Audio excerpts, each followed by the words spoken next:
Okay, let's get into this. Today, we're doing a deep dive into something really core to, well, being human: imagination. Absolutely. Hmm. And our source for this is quite interesting, a transcript from a YouTube video. It takes a very personal look at imagination. Exactly. So our mission isn't just to summarize. We want to really unpack the insights here, explore imagination in all its forms, childhood games, adult creativity. And even that surprising link to fear that the source brings up. Yeah, that part's fascinating. The source claims it's something everyone has, so we're going to explore what that really means for you listening. And what I like is that it doesn't just stay abstract, it Yeah. grounds imagination in experiences we can all kind of relate to, part of daily life. That's a perfect starting point. It really tackles the big question: what is imagination? The source gives a broad definition. It's something we all have. Right. It's inherent, Hmm. but it also goes beyond just, say, artists or writers. It does. The source points to everyday stuff. Daydreaming, sure, but also drawing, painting, writing, and even just having a conversation. That conversational bit. Yeah. That's where it gets really interesting, I think. Totally. There's this personal story in the source about how talking to certain people just makes their imagination run wild, sparks crazy ideas, Yeah. helps build on what others are saying. Which kind of reframes it, doesn't it? It's not just solitary. It can be collaborative. Yeah. You're processing and expanding ideas together. Exactly. A key insight. And this plays out in teaching, too, according to the source. Students from all over bring these unique and interesting perspectives. And the source ties that directly to their imagination, their creativity. It lets us see the same thing, but through, well, totally different eyes. Which leads us nicely into where it all starts, really: childhood imagination. The source gives some incredibly vivid examples. Oh, definitely. They transport you right back, like jumping on the couches. Because the floor was lava. Who didn't do that? Right. Or talking to your stuffed animals, making up the craziest scenarios. Really intense conversations sometimes. And those writing examples are brilliant. A guy with flying pants. Yeah. Or the girl who talks to her toys and flies on shooting stars. It shows imagination completely unleashed, building whole worlds, no limits. It really does. And it makes you pause and think, like the source asks, what fun scenarios did you create as a kid?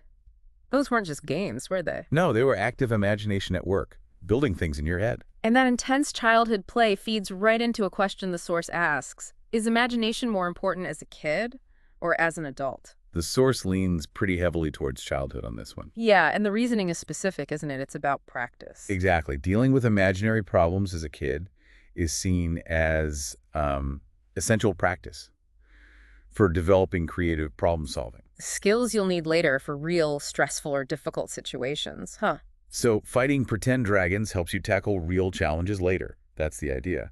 Framing play as training for adult life, basically. It's an interesting take, but it doesn't totally dismiss adult imagination.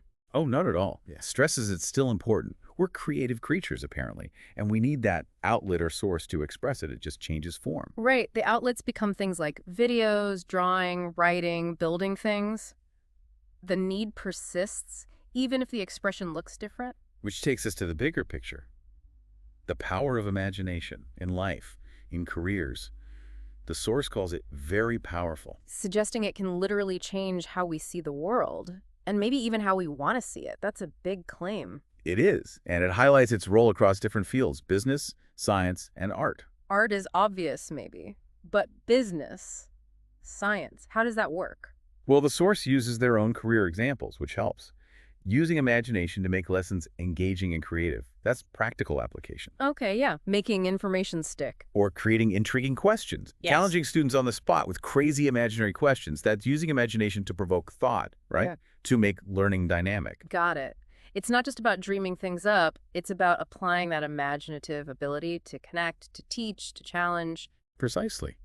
And the source mentions personal hobbies too, drawing and writing, as outlets.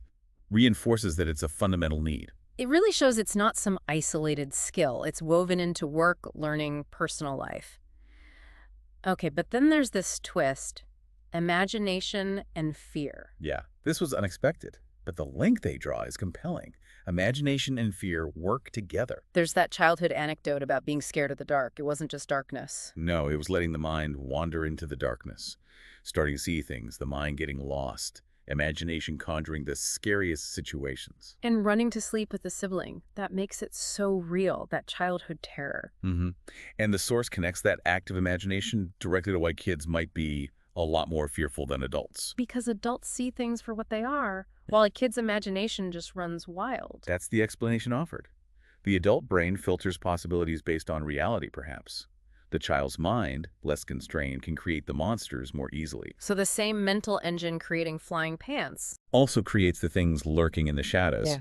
which leads to the source's conclusion. Imagination is a blessing, but it's also a curse. Wow. It's quite a statement on the power inside our own heads. Power for creation, but also for, well, terror. It really underscores that duality. The thing that fuels wonder can also fuel anxiety. So we've covered a lot of ground today. Defining imagination, its role in childhood, how it carries into adulthood and careers. And that really complex relationship it has with fear. It's definitely a powerful concept to mull over. Absolutely. So considering imagination drives our creativity and problem solving, but can also amplify our fears. How do you navigate that power in your own life? Something to think about.